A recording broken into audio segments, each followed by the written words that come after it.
Howdy everybody, this is Rocky Mountain Sasquatch organization again. Got myself, Derek, Kelly, Jen back for roundtable number 7. Today we're going to talk about Les Stroud's Survivor Man Bigfoot, at least the first episode, because that's all us Americans have had the chance of being able to view, or at least these 3. We're going to talk about our expedition on 322 back into Rough Hollow and back to Land of Giants, Bigfoot Highway. And we got a bit of a shout out to looking for Bigfoot. So with that being said, I think we're going to come right out gung-ho on talking about Survivor Man Bigfoot. I think us as Rocky Mountain Sasquatch organization, I think we all really enjoyed the episode for the most part. Thought it was pretty good. Jen, how about you ladies first, and give us your first few cents on that. I enjoyed the episode. What I enjoyed most, and this is purely selfish on my part, I enjoyed the structures that they showed, because they're almost identical to the structures that we find in Yellowstone Canyon and Bear Hollow. And I was excited to see that somebody actually has found structures that look almost identical to ours. It's really fun.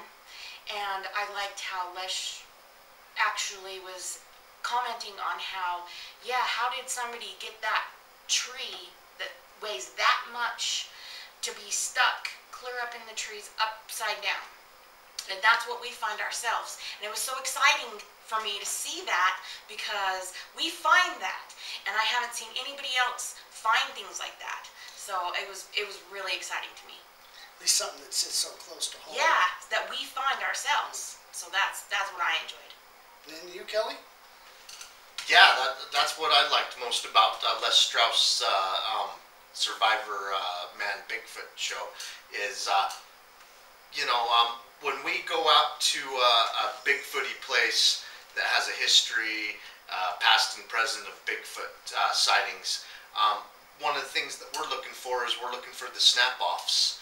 And, we start following the snap-offs, and we start our tracking techniques.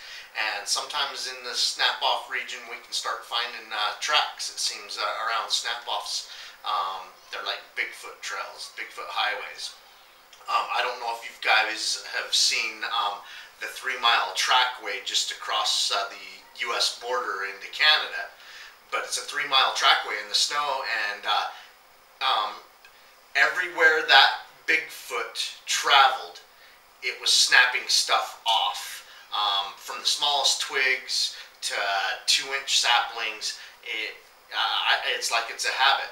And we have discussed between us why in the heck would they be doing this? And one of the things we come up with is trailblazing.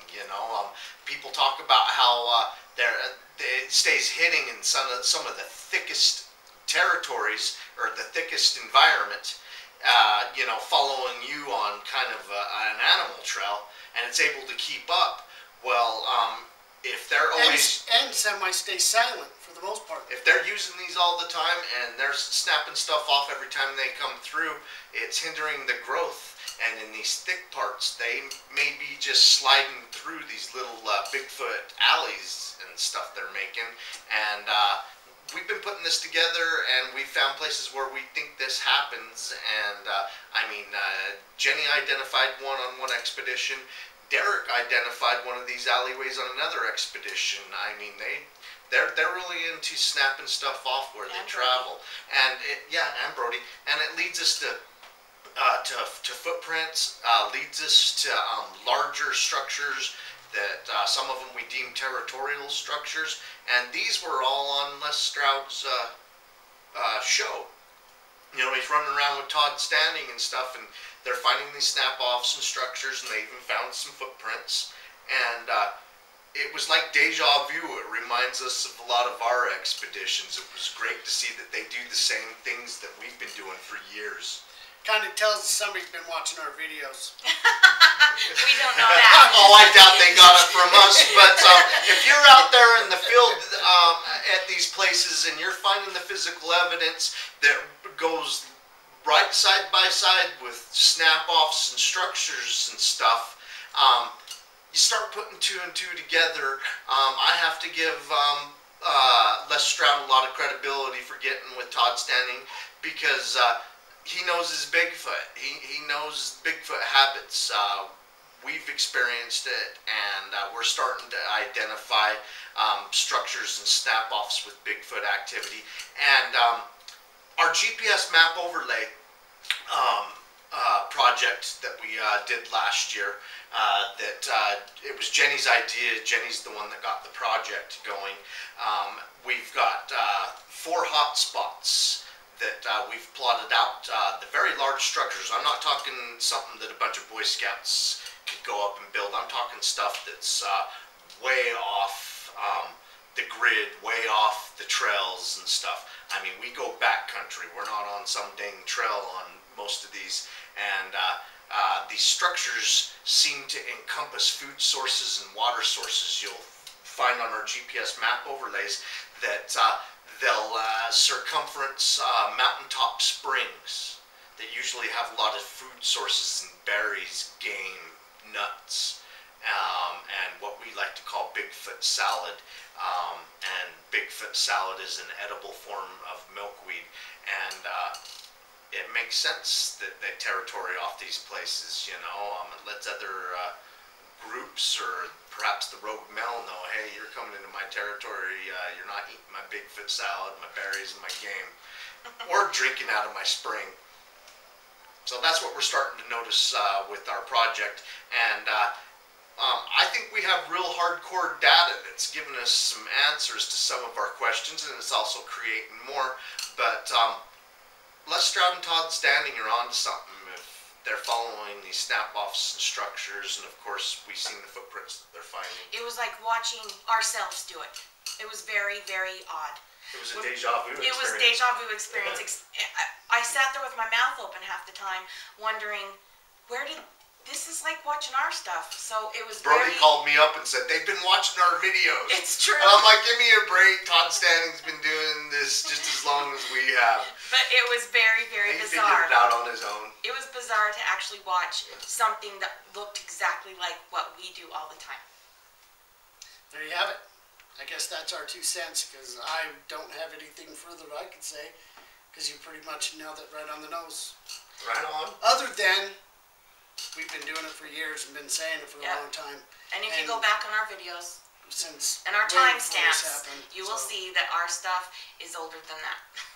Long time. Long time. So, but kudos, because we enjoyed watching the show. We did. No, I mean, we have a couple of other views, another standing point on some snap-offs other than that. But is that a pun? No. But we have a couple of other ideas, but you know, hey, everybody has their own opinion. So I think we enjoyed it. Yeah. Well, let's bring up those other point of views about, you know, specifics.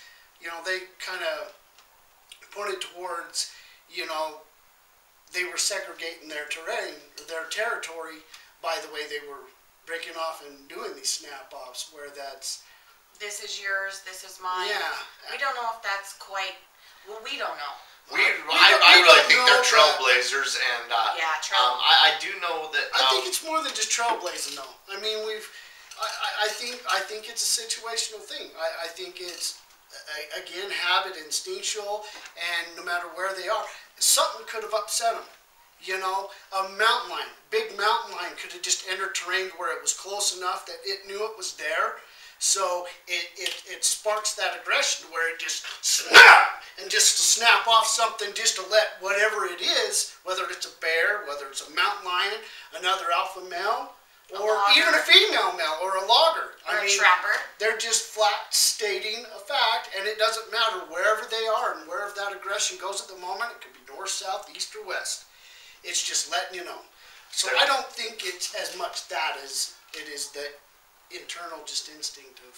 There is a unique spot on top of Bear Lake on the west side of Bear Lake that there's a territorial grove of snap-offs right close to an area where there's a lot of sightings, terrifying sightings, and got a picture of it on our website. and Aggressive sightings. Yeah, grove of aspens. and we've got a couple of videos of these snap-offs, and we even talk about a couple of the sightings that happen near those. But it looks like a display of power during certain times of the year. I don't know if it's mating season or intimidating a rival male. Whatever. But it's near a spring. It's called Strawberry Spring, and there's a lot of game that comes through there. And there's strawberries, there's elderberries, and there's also the Bigfoot salad up there. So it's a great place for a territorial area. And who knows? Only a few miles from there, about 5 miles from there, is the Bloody Bucket. And the Bloody Bucket, there's always a family of Bigfoot being seen there with a youngster. And that may be a great place to bring up a young Bigfoot. I don't know. We're starting to put the two together. You know, maybe the mating displays, this and that, go on near the Strawberry Spring. You get a baby Bigfoot and you take him down in the Bloody Bucket to raise him. And the Bloody Bucket is a lot of the locals in the area. This is out by Montpelier. They call it a funnel area for game. And if the game are funneling through there, that means they're pretty thick. But I know a lot of times during the hunting season when Jenny and I camp back in there, people are pulling trophy elk out of that area. We see some of the biggest racks coming out of there. So, and I don't know. So that's another area that has some snap-offs. And these aren't like a trail type snap-off. These are like a 1 acre grove, and it seems like it happens there. Year after year after year. Some are There's old, some are history of it. new. Yeah. And these aren't diseased trees. No. And we don't, you know, if a tree's diseased or it looks like it could have been a natural phenomenon, Snow, we don't take it. weather. We don't take it seriously. But when you're out there in June and you were out there a couple weeks before, and all of a sudden something snaps off that's healthy, And it's still green, leafy. and then there's twisted. a history of a trail of them. Yeah. You know, you start to learn which ones are natural and which ones, hey, I need to investigate this. Oh my gosh, here's a bigger structure, here's footprints, here's a spring. It's kind of a good point, really, to just really tell people out there is, you know, don't take anything for granted. Almost anything can lead to one way or another, and just because somebody said something, no, that's not, you know, that couldn't have been it or something, you never know what it's going to lead to. And that's why we're on some Squatches, because we write our own book. Yep. It's taken a while. It's taken a long time to find these great locations. A long time. We spaded. But yeah, It takes a while. our last, yeah, it took a long time. There was a lot of years of just like, you know, Sleeping in the dirt. not finding anything, not hearing anything, not seeing nothing. It took a long time to find just a small handful of locations where we actually find and hear stuff. So we're, you know, those places that we don't find and see nothing, those are probably migration routes. Just to places that we're seeing them all the time, or habituation places. And I'm sure they have more than one habituation place, because if the food for some reason dries up because of drought or whatever, they've got another place to go to. But we think we're starting to find some of these places that they stay at more often than not. You know, kind of just thinking about that whole thing, you know, you never know exactly where or when or how. My whole life, my family have gone up in the upper Uintas and camped in pretty much almost the same location my whole life. We've always had it that time of year, because the moment it goes open, we take it, you know, and it's got this big, huge meadow that you can play like baseball with and stuff. You know, my whole life growing up there, and you know, I'm somebody that's known since I was 10 years old that these things exist, but even then, I still, you know, come to later in life to really look back at it and see the activity that's really happened in that area, and just knowing that, you know what, my whole life, I was probably within 10 miles, if not closer, to these things running around.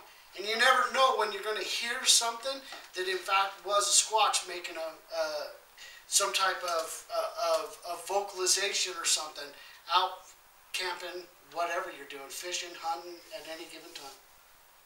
So if you listen to it and you're actually open to the fact that these things are there, chances are you'll probably pick up on something that one of these animals do. Vocalization, a snap off, or something, and you're going to put two to two together. Just listen. Yeah.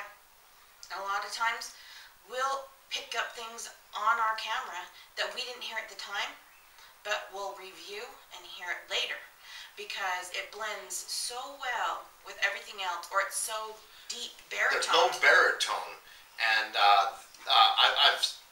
I've seen studies on like elephants that can make such a low baritone that it's undetectable by the human ear. Well, we've noticed that a lot of Squatch vocalizations are very low baritone, and sometimes you just barely hear them and you want to ignore them for some reason. And we've come better attuned to like, oh my gosh, you know, it's going on. And when we review the camera footage, the camera and the parabolic picks it up just fine, but we almost, it's right at the edge of our hearing. But once you're attuned to it, it stands out like a sore thumb. They're nothing like the screams, the haunting screams and stuff that you might hear at night sometimes or whatever, but we're talking like the deep guttural whoops that may be like a communication whoop back and forth to Something other members. It'll travel and people really don't pick up on it. You can almost, if you stand still and you're really concentrating, you can almost feel it more than you can hear it, especially in your chest. Yeah. That's cool. So should we move on to this last expedition we did a couple weeks ago? Heck yeah. It was a lot of fun. It was. Every time Derek comes out with us, we have an epic expedition for some reason. He's a little lucky clover. Right off the freaking bat, I'll tell you. Anytime you can walk in 150 yards and you're taking a cast of something, I mean, that's just freaking cool. I mean, really? It's unreal. I've never done that, you know. It's usually the evidence you're finding is miles into the hike and stuff, and we just barely get into the mouth of the canyon, and I'm like, are you kidding me? And Derek happens to be with us. Think about it even more, because you're really not that far in to get up to that little ambush canyon. You're really not that far in. And by the time we made it to that ambush canyon, we got one print casted, found the left print with the broken off snow in it, where something had walked that looked like it was a left print, there was actually and a handprint. There was actually a trackway, but only two of them we really felt were photographable and filmable, and one was a right, and we eventually found a left that we was like, oh, that's good enough, because you show something that's not going to show up on camera, and everybody gives you a bunch of crap. You can see it right there live, but these two really showed up on camera. And then the handprint. Yeah. And that's all within, it's probably 250 yards, I guess, into the canyon. Maybe half a mile. Half a mile, maybe? Yeah, the Lookout Canyon's probably a half a mile in, so all of this took place within a half a mile. Yeah, when we found the handprint, I was showing Derek the little canyon that we had found, and I was coming down, and I biffed it again. I biff it every time I climb this thing, and I reached out. It's ice, covered in ice. It's covered in ice. And I reached out to put my hand down on the ground, and I looked up to my right, and that's when I saw the handprint. And it was right there on the side of the canyon. I mean, it was too high for me to help me any, because I needed to put my hand way down lower, but it might have done the exact same thing that I did.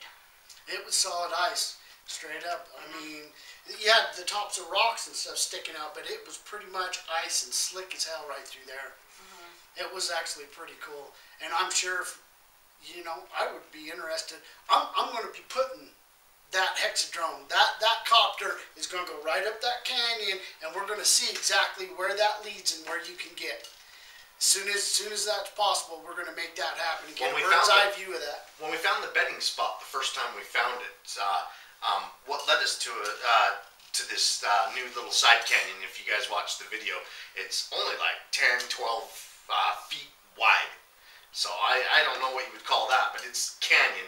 And when you get up about 30 feet up in it, going up, you have to climb up to it. There was a bedding spots with a bunch of pine boughs and stuff. But we found a tree that had been stripped of them, and there was like the onesie-twosie pine bough leading up to it. And we climb up to it, and there's a nest. Well, anyway, we wanted to show Derek the nest after we found the footprints and stuff. And after we showed him the nest and everything, that's when we found the handprint.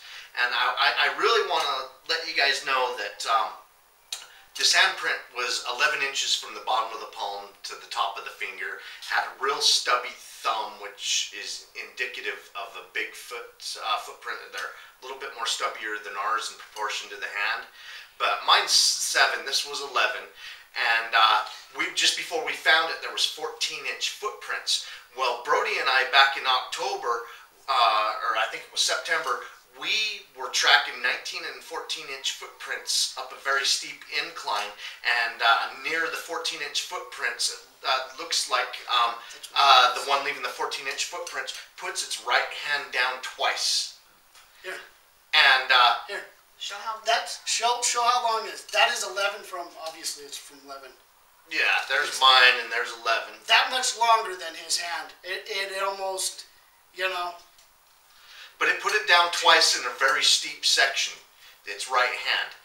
Okay, so anyway, this is whatever months later. We're with Derek in February. This happened back in like September. And not too far from where we're finding the 14-inch footprints, we find one that has 11 from here to here.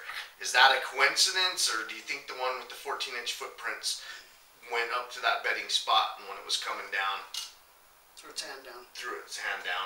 It's pretty convincing to me that we got the same creature.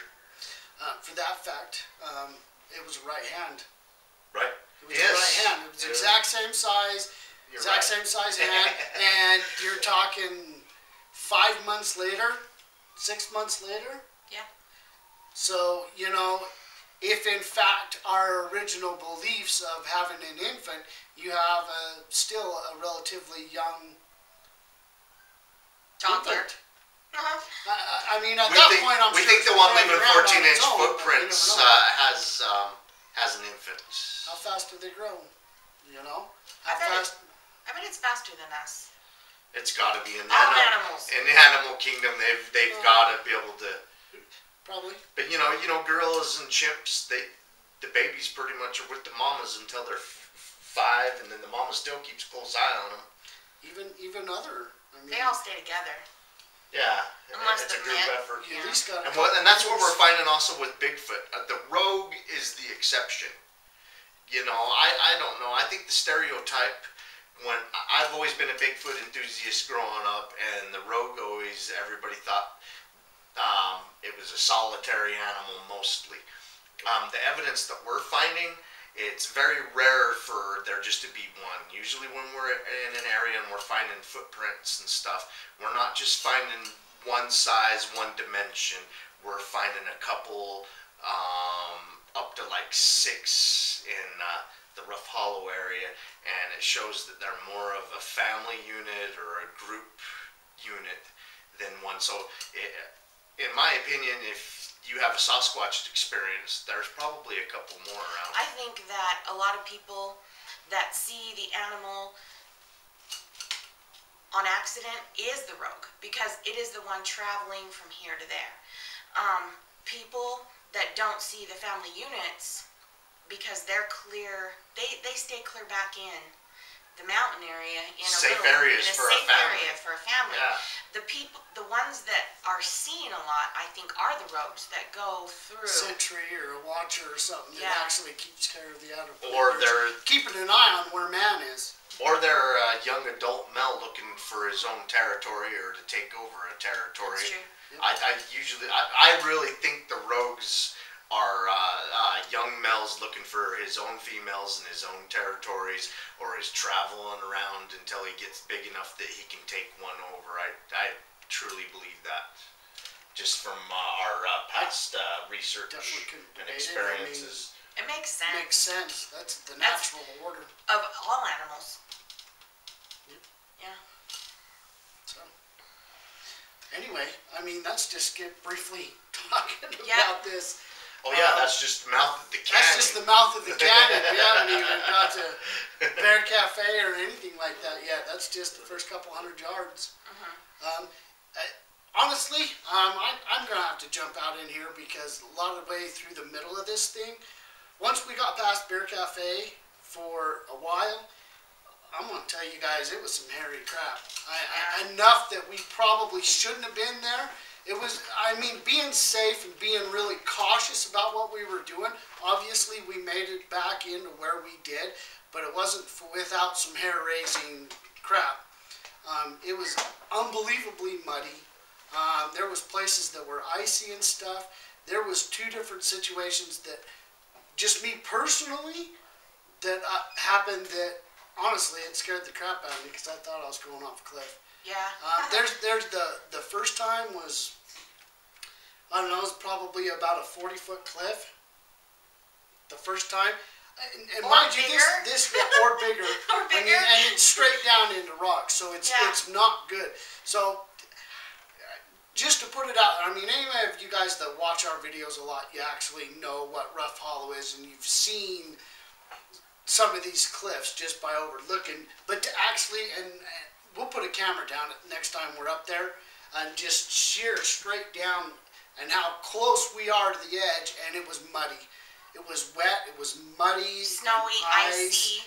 And honestly, it's just asking for something really bad to actually happen, to be up there at that point in time.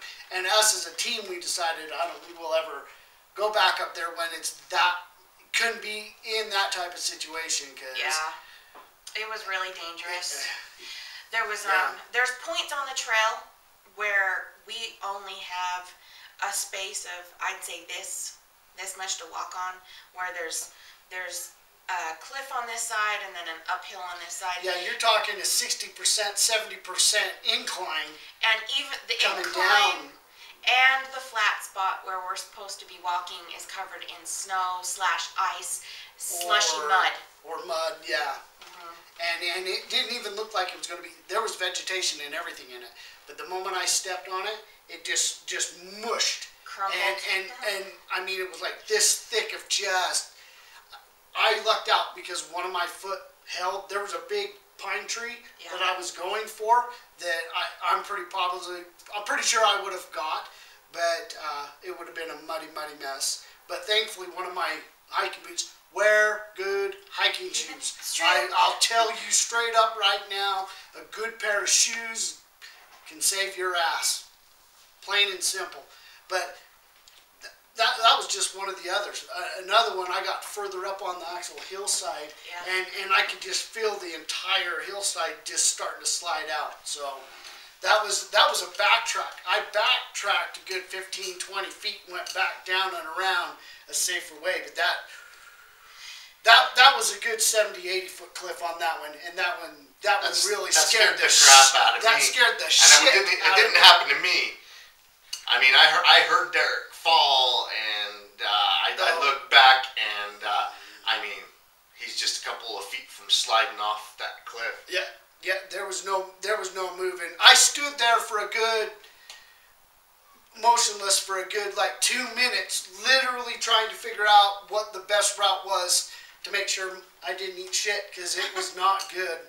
It was, and we hit a place where you can't walk anywhere but if you're walking through the creek, and Kelly hits this straight ice, and I'm like, just go with it, and Kelly just like gets this like snowboarder posture and slides like 15 feet and like smooth sailing. He like walks all the way off. Yeah, it still scared the crap out of me. And I don't know how I did all that, but it scared the crap out of me.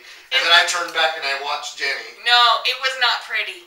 I made it halfway through and whoo, and I went down, and I had a big bruise from like one side of my back to the other, where my hip bone and my rib cage just wham. She did hit pretty hard, but it could have been worse. We decided we're not going to do expeditions this early in the year after Yeah, that that's day. what He almost went off a muddy cliff.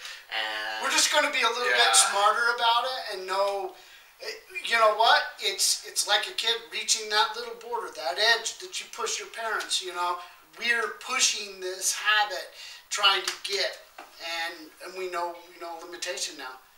We know where to stop, and or we want to the be next honest, Patterson video, but we don't want that doing it. To be honest, we could do it. It just takes about. It just takes a little bit better equipment than what we currently have right now. So it's not that it was that.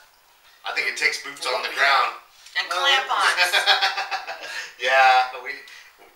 we need need better foot gear for these times of year. Anyway, it was exhilarating, to say the least. We did get good evidence. You know what? But if it wasn't for doing what we did, we come across some unbelievable, awesome snow print. 19-inch, 17 melted out or something like that. They measured 19. They measured 19, and they were a couple of days, maybe even a week old, and they smashed in almost all the way to the substrate. You could actually see the substrate underneath them. I mean, we're talking like eighth of an inch of snow left, and we're talking 4 inches of snow. I mean, it sunk in deep. And I'm sitting there making a model footprint next to it while I'm filming it with my boots. And I weigh 200 pounds, and I'm on a steep incline. So I'm having to put all my weight down on either foot that I'm making these models with. And I barely sink in. I'm 200 pounds. And this had displaced the snow and sunk in so deep that there's only like an 1/8 inch of snow and ice left under it.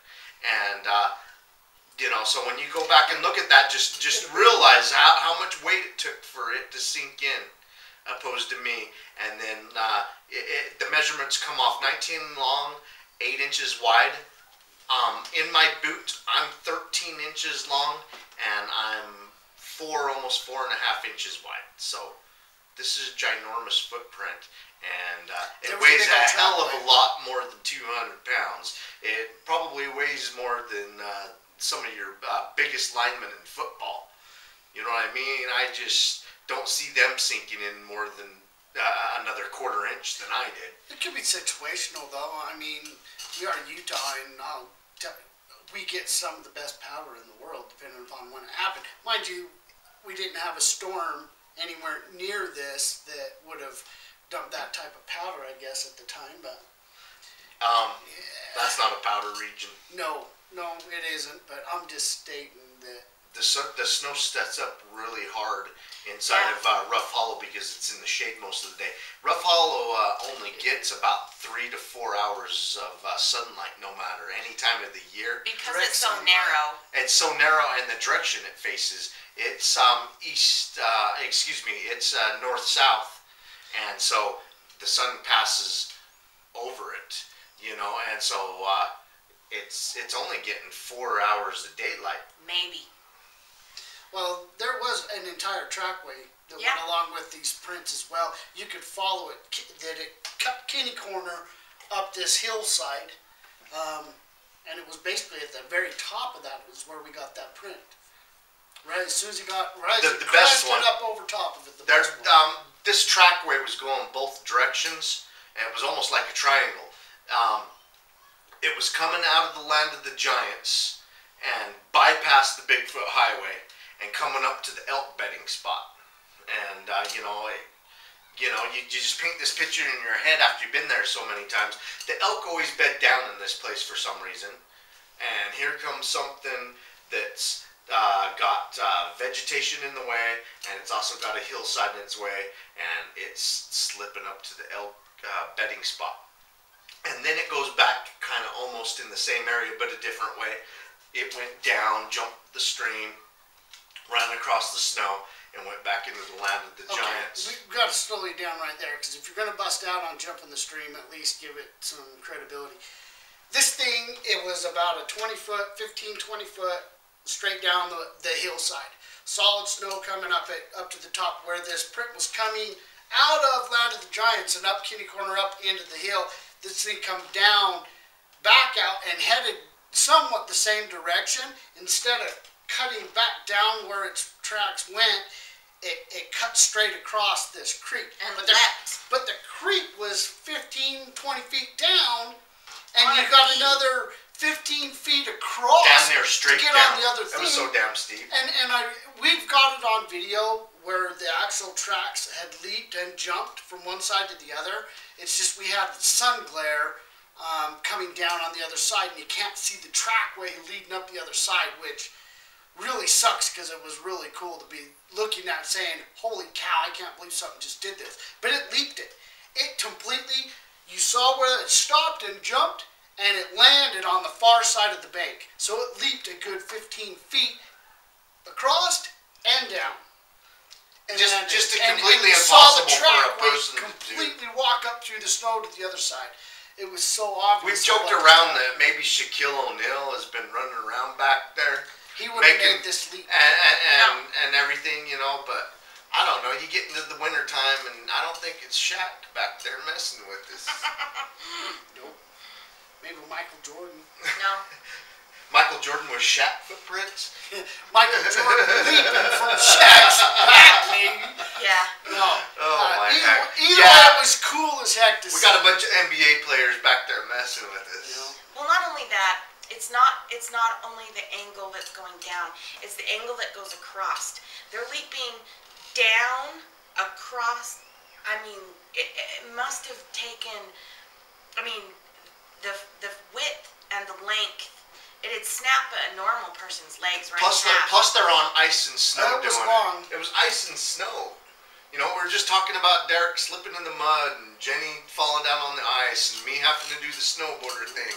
And, you know, they're walking on it like it's nothing and leaping across it and stuff. I mean, this is superhuman stuff that's going on here.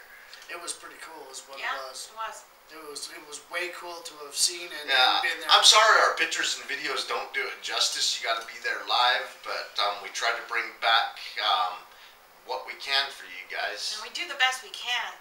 It just doesn't.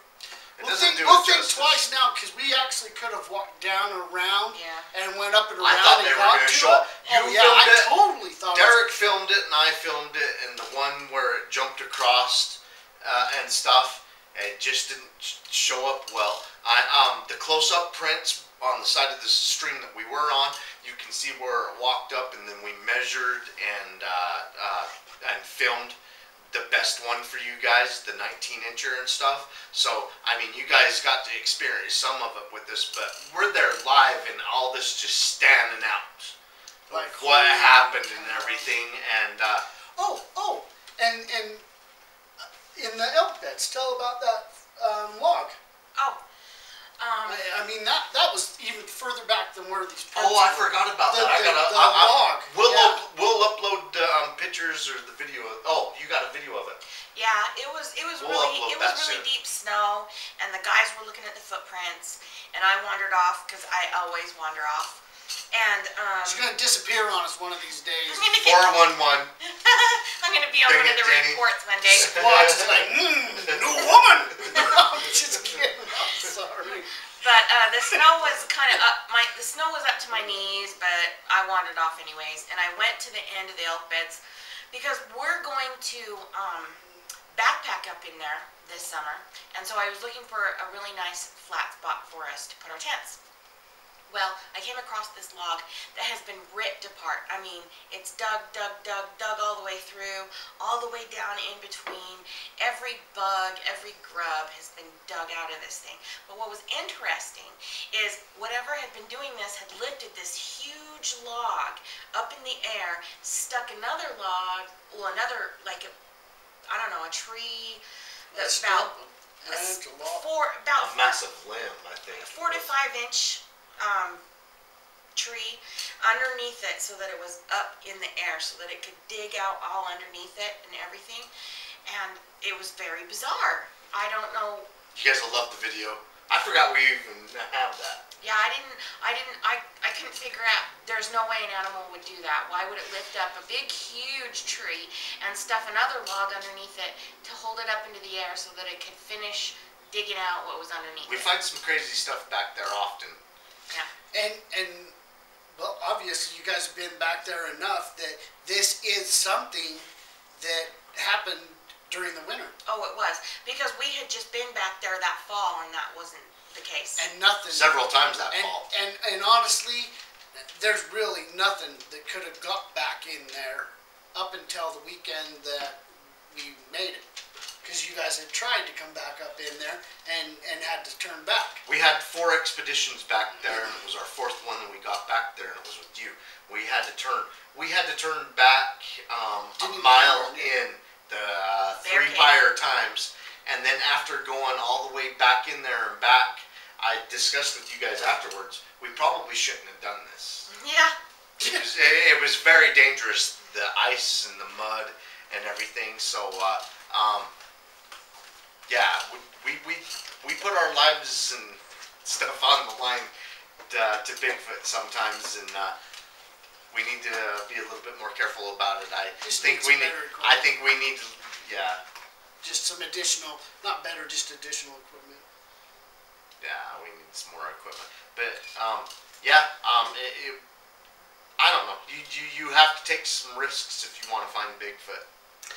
Almost anybody will tell you that's successful in life. Big risks to get big rewards, you know? It's just something you have to do, but make it calculated. Don't make it stupid. That's the difference. That's one thing that I really like about our Hexadrone is it's going to save us a lot of leg work. Derek's been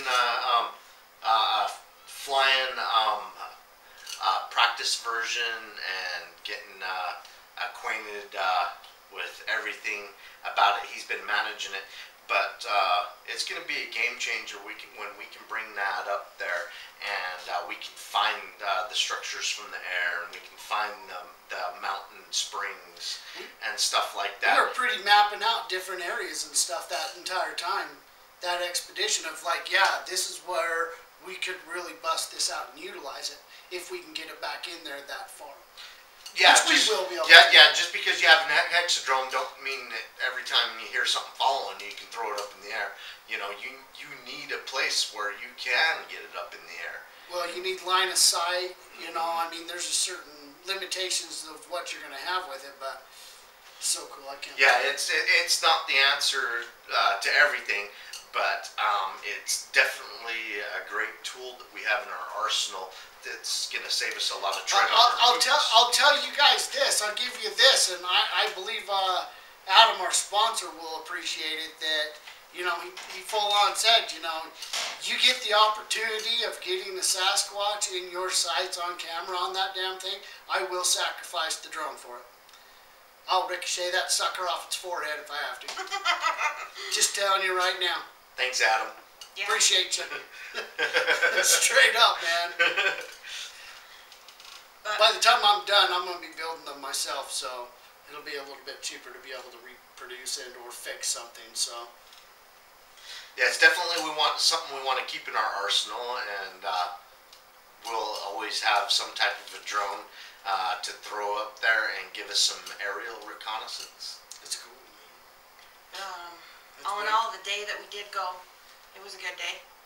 Yeah, it was. It was an epic day. As always. I mean, it's overshadowed by the day that you guys come up with this in October, and we've got the expedition video of that epic day put together, and it's our longest video ever. I mean, we were pretty stingy. We cut a lot of stuff out of the highlights of that day, and it still turned out to be an 89-minute video, and so we even named it a Bigfoot Expedition. No, excuse me. Epic Bigfoot Expedition. So you guys need to watch for that. It'll be coming out in 2 to 3 weeks. Is that much longer? What's that? That much longer, huh? It may take a couple of weeks. It's in the pipeline. We try to put things out in the order that they happened, and so as far as expedition videos, there's a couple of expeditions in the pipeline before this one comes out. Which is Eyeshine. Eyeshine's one of them. No, Eyeshine comes after that. The one with Mike Hansen. Gosh. No, that was November 9th. This was October 26th. You're right. Yeah. That's cool. We need to be getting that out. It'll be out soon. So, that pretty much about does it for... Except, We do have a shout out. no. One more Okay. thing of the day is on our way out, we hit the local rancher on the way out, and we're like, so, have you seen anything? Yeah. Oh, yeah. Have you heard anything? And our buddy, he was like, yeah, I've been hearing some real weird noises coming out of that canyon. Stuff that I've never heard and I can't explain. Yeah. And then after he told us that, we were like, well, hey, we found 19-inch footprints in the snow, and we casted the 14-inch footprint back in there, and you know, he didn't look at us like we were crazy people. He looked at us like, yeah. I'm sure you did. So, yeah, he says he's been hearing some vocalizations down in the canyon this year that he can't explain. And our evidence actually shows that they're more down in that main canyon as well. Well, only 50 yards in. 50 yards in is less than a mile from his cabin, because he lives in Sasquatch Canyon, and he is, there's only 4 cabins, and 2 of them are summer homes, and 2 of them are year-round residents, and these guys are way back there off the grid. These guys are modern-day mountain men. And old Wally, he owns about 1,000 acres on the north side of Rough Hollow, and so he only lives like 3/4 of a mile from the mouth of the Rough Hollow Canyon inside Sasquatch Canyon. And We're going to be able to to bring you some of that and be able to see some of his... Yeah. He's going to let us go on it. He's told us that we can Sasquatch on his property. He really doesn't like to talk about Bigfoot, but his wife does. And his wife's told us some great stories. But anyway, Tell me what his wife's name is. Her name is Oma. Oma. Believe that or not. And I don't think they get what Oma's I don't all think they about. know what Oma means. I don't think so. I don't know why her parents named her Oma, but She's a her sweet name's lady. Oma. Oh You yeah, like her. she's a sweet lady, and she's scared of mountain lions. Because she weighs 90 pounds. She weighs 90 pounds, and her husband Wally, he was attacked by a mountain lion 2 years ago. It tore up his left arm, and he put a 45 in it, and He won the battle. yeah. But he told us, won the battle. you know what though? He Takes a guy to pull the trigger. He said he had it in his right hand, and he had his left hand up for defense, and the mountain lion ripped him up, and then it hit the gun out of his hand, and he says he doesn't remember hitting the trigger, but the gun went off, and at the same time as the gun hitting the ground, the mountain lion hit the ground. So I think me and Happy Jenny birthday. says Wally's in his 70s, and He's got 9 lives. he's got 9 lives. We always talk about he has 9 lives because this guy's a modern day mountain man. And anyway, this mountain lion, he has it. You know, he called the state after he shot it, and the state trapper come in and took it out. And you know, something killed in self-defense like that. You know, they don't just waste the animal. They go ahead, and anything that's a value of the animal is sold. And so the state auctioned it, and because this incident, Wally went and bought it. And so he has the mountain lion that attacked him that he kills in self-defense. He bought it from the state auction. That's just cool. Yeah. So he's got proof left and right of what happened. And He's a neat guy. Probably the scars too. oh yeah. Yeah. So, that was finally, Let's do a shout out. doing a shout out to Looking for Bigfoot. These guys came out and voted us February's Squatchers of the Month, which we appreciate. We appreciate the time that they spent with us, inviting You know, us on their podcast. We definitely have an advantage for February. I gotta apologize to other squatchers out there. I know you guys can't get out there, but we did. And we found some great stuff.